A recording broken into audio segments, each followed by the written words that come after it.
Para poder resolver circuitos eléctricos, no solamente basta entender que establecen las leyes de corriente y de voltaje de Kirchhoff.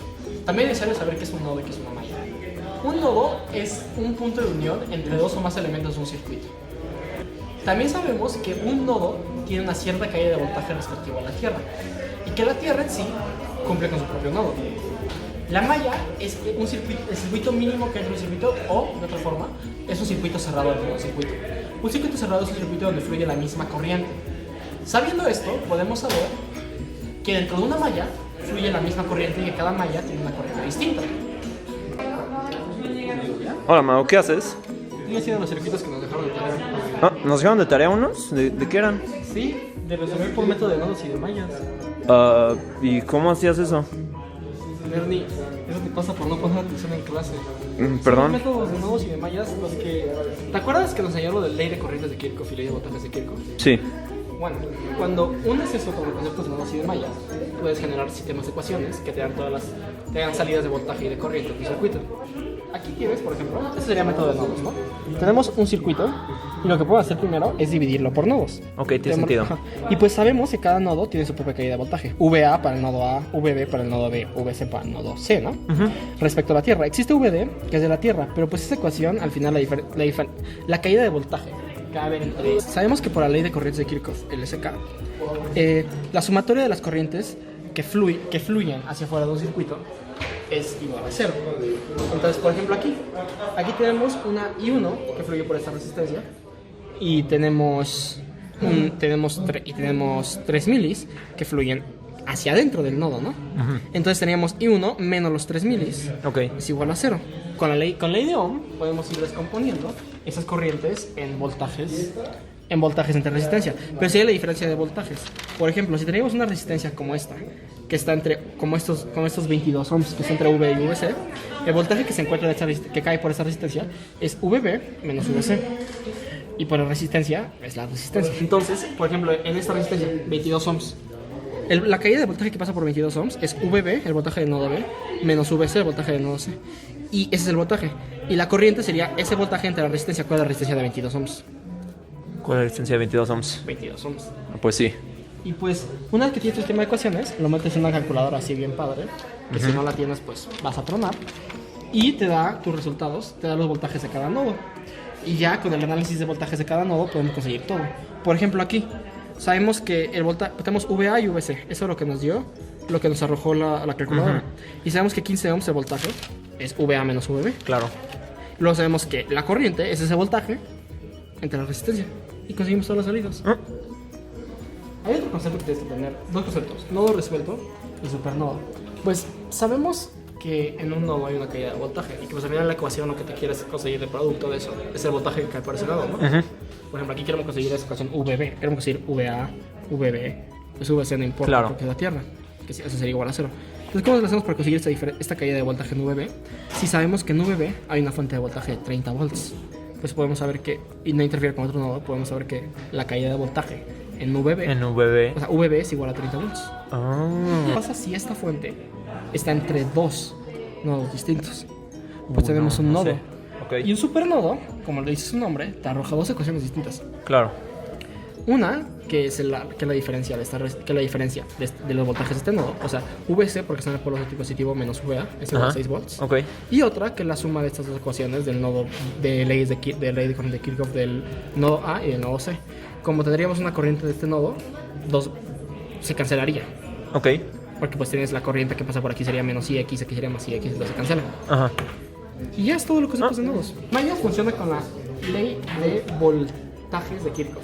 Ya la conoces, es lo mismo, pero significa que las caídas de voltajes que fluyen por una malla o un circuito cerrado es una malla.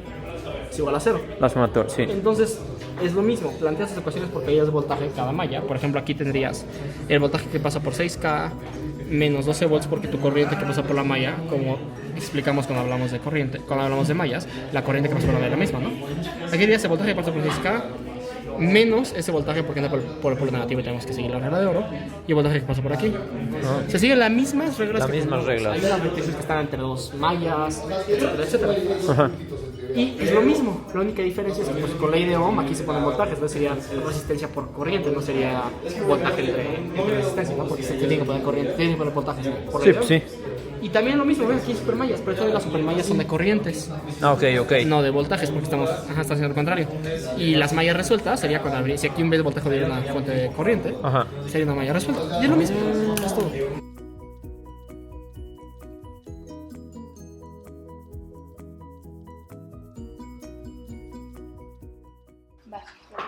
Para la práctica 3 era necesario obtener el valor de una de las resistencias, sabiendo que una de las caídas de voltaje iba a ser igual a 0.5 volts. El valor teórico de la resistencia es de 72 ohms, sin embargo usamos una resistencia de 68 ohms ya que es el valor comercial más aproximado. Sabiendo ya la teoría, aplicando el método de nodos y usando la resistencia de 68 ohms, obtuvimos unos valores para los voltajes de 16 volts y otro de 0.47 volts, suficientemente aproximado al valor que buscábamos de 0.5. Para la siguiente parte es necesario saber la definición de potencia, la cual la podríamos definir como el producto entre la caída de voltaje de un elemento y la corriente que fluye en el mismo. Para la siguiente parte se impuso la condición de que la resistencia RB tenía que tener una potencia de 5 miliwatts. Para eso fue necesario resolver nuestro sistema de ecuaciones con una nueva incógnita y una nueva ecuación. Esto nos llevó al resultado de RB igual a 22.224 ohms.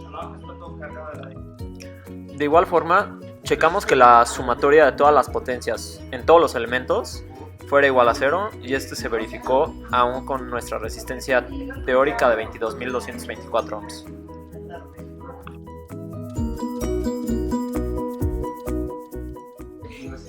Para la práctica 4 simplemente utilizamos los mismos métodos de nodos, aplicamos nuestras ecuaciones y obtuvimos nuestros diferentes valores de voltaje.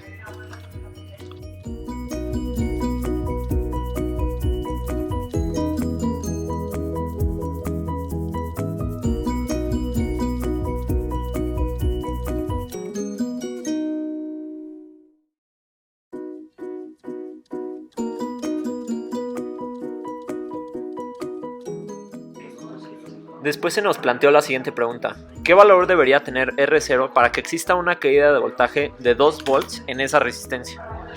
Básicamente lo que hicimos fue utilizar nuestras mismas ecuaciones junto con esta nueva ecuación que sería VA menos BC igual a 2 volts y una nueva incógnita. Esto nos dio el valor para la resistencia de 10.112 ohms. En el segundo circuito se nos planteó la misma pregunta, sin embargo en este había una incongruencia, ya que ya teníamos el valor dado de VA y BC y nos pedía que VA menos BC tenía que ser de 21 volts y este no podía cambiar. Después se nos planteó la siguiente pregunta: ¿qué sucede si en un circuito de la figura 2, en la fuente de 5 volts se conecta el borne positivo a tierra y el negativo de la otra también? Bueno, en este caso la figura 2 ya estaba de esa forma, sin embargo si aplicamos lo mismo en la figura 1, tenemos que una de las resistencias, la de 100K, termina teniendo una diferencia de voltajes de 0, ya que ambos polos de esa resistencia comparten el mismo nodo.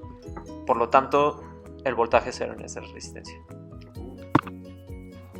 En la práctica 5, mediante el uso de método de mallas, obtuvimos los siguientes valores. Para la primera corriente nos dio un valor de 0.45 mA, para la segunda 0.60 mA y para la tercera 0.40 mA. Después se nos planteó la siguiente pregunta: ¿qué valor debería tener R0 en la figura 1 y R8 en la figura 2 para que en ambas exista una caída de voltaje de 3 volts? En la primera figura utilizamos igual nuestro mismo sistema de ecuaciones con una ecuación más que era R0 por IA es igual a 3, lo cual nos dio un resultado de la resistencia R0 igual a 2402 ohms.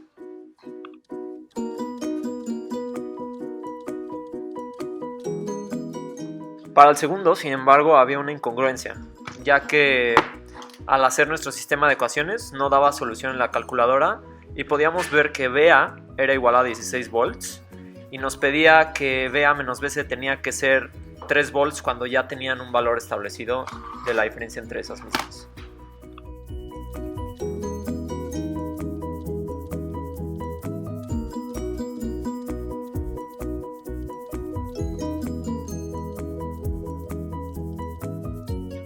Parece ser que ambos métodos son muy útiles, sin embargo, tenemos que saber cuál utilizar en cada momento para así ocupar menos tiempo en el análisis de los circuitos.